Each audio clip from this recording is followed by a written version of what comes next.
Assalamualaikum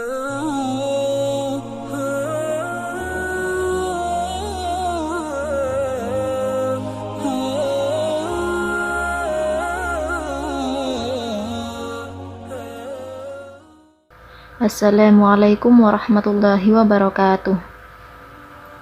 Kisah Sunan Derajat dan karomahnya. Kisah pertama. Suatu ketika, Sunan Sendang Duwur mendatangi Sunan Derajat. Dia menyampaikan keinginannya agar bisa mempunyai masjid di desa Sendang Duwur. Kemudian Sunan Derajat merekomendasikan agar dia meminta Masjid Mbok Rondo Mantingan. Masjid tersebut merupakan milik bangsawan Jepara. Datanglah Sunan Sendang Duwur ke Jawa Tengah, tempat masjid indah itu berada. Dia berterus terang dan meminta pada Mbok Rondo Mantingan agar masjid itu bisa dibawanya pulang. Mbok Rondo Mantingan atau Nimas Ratu Kalinyamat membolehkan Sunan Sendang Duwur meminta masjid miliknya. Namun, ada beberapa syarat yang harus dipenuhi. Syarat tersebut ialah masjid tersebut harus sudah dipindahkan dalam waktu semalam. Selain itu, ketika memindah masjid, tidak boleh ada secuil pun serpihan bangunan yang tercecer di jalan. Lantas Sunan Sendang Duwur senang bukan kepalang. Kemudian dalam waktu tak sampai semalam, masjid tersebut sudah tertancap kuat di tanah desa Sendang Duwur. Esok harinya, masyarakat terkaget. Bagaimana bisa ada masjid yang kemarin tak ada? Mereka terkesima dan terheran-heran dengan adanya masjid dadakan itu. Kemudian mereka mempergunakan masjid tersebut untuk sholat dan berbagai kegiatan umat Islam yang lain. Kisah kedua. Terdapatlah seorang sakti di tanah Jawa bernama Raden Nur Rahmat. Sunan Derajat penasaran dengan kesaktian Raden Nur Rahmat yang sudah populer di kalangan masyarakat. Dia berniat mengujinya. Pergilah dia dengan para pengawalnya ke kampung Patunon. Ketika sudah bertemu dengan Raden Nur Rahmat, Sunan Derajat meminta izin untuk meminta air nira dan buah siwalan.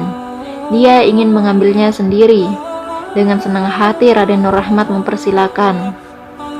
Sunan Derajat hanya mengetuk pohon itu sebanyak 3 kali, kemudian buahnya langsung jatuh sendiri. Seluruh buah di pohon tersebut jatuh tanpa tersisa. Setelah buahnya berjatuhan, Raden Nur Rahmat bukannya heran, akan tetapi dia malah geram. Raden tersebut berkata pada Sunan bahwa jika cara mengambilnya semacam itu, maka anak cucu kita kelak tak akan bisa menikmati buah siwalan dan air legen. Pasalnya, Sunan Derajat telah menjatuhkan seluruh buah dari tiap pohon siwalan. Setelah itu Raden Nur Rahmat menghampiri salah satu pohon siwalan. Dia mengelus pohon itu sebanyak 3 kali. Seketika pohon siwalan tersebut merunduk di hadapannya.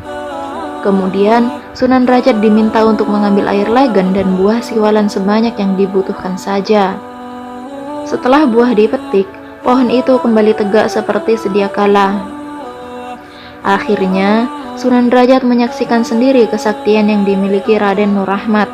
Atas ujian yang mampu dilewati oleh Raden Nur Rahmat tersebut, Sunan Derajat memberinya gelar sebagai Sunan Sendang Duwur. Kejadian ini membuat keduanya kompak.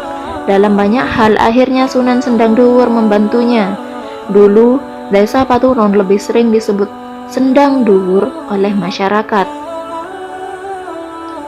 Kini desa tersebut sudah menjelma menjadi sebuah pemukiman yang semakin padat penduduk, sehingga membutuhkan ulama lain yang dapat membantu Sunan Derajat.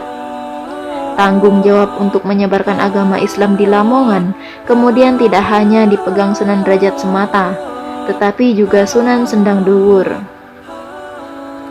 Kisah ketiga. Sunan Derajat biasa menyampaikan ajaran Islam melalui tembang pangkur. Pangkur merupakan singkatan dari Pangudi Isine Quran. Dalam hal ini bisa diartikan sebagai upaya untuk sungguh-sungguh untuk mendalami makna Al-Quran. Tembang tersebut biasanya dinyanyikan bersama alunan gamelan Singo Mengkok miliknya. Banyak yang menyebut gamelan tersebut mengandung kekuatan magis, apalagi jika disatukan dengan bacaan tembang pangkur. Dikisahkan pada suatu hari ada seorang penjahat sakti bernama Duratmoko. tingkah lakunya sering merugikan dan meresahkan masyarakat. Akhirnya Sunan Derajat berniat memberi pelajaran pada berandal tersebut. Apalagi Duratmoko selama ini tidak mau mengakui perbuatan buruk yang dia lakukan pada masyarakat. Sunan Derajat mengutus para pengawalnya untuk menangkap Duratmoko.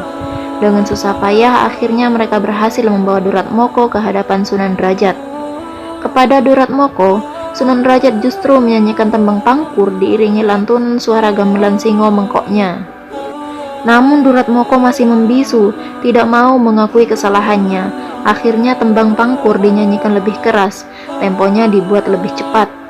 Isi tembang tersebut kurang lebih mengenai saran untuk jadi penolong bagi sesama. Hidup tidak boleh menyakiti dan memeras orang lain.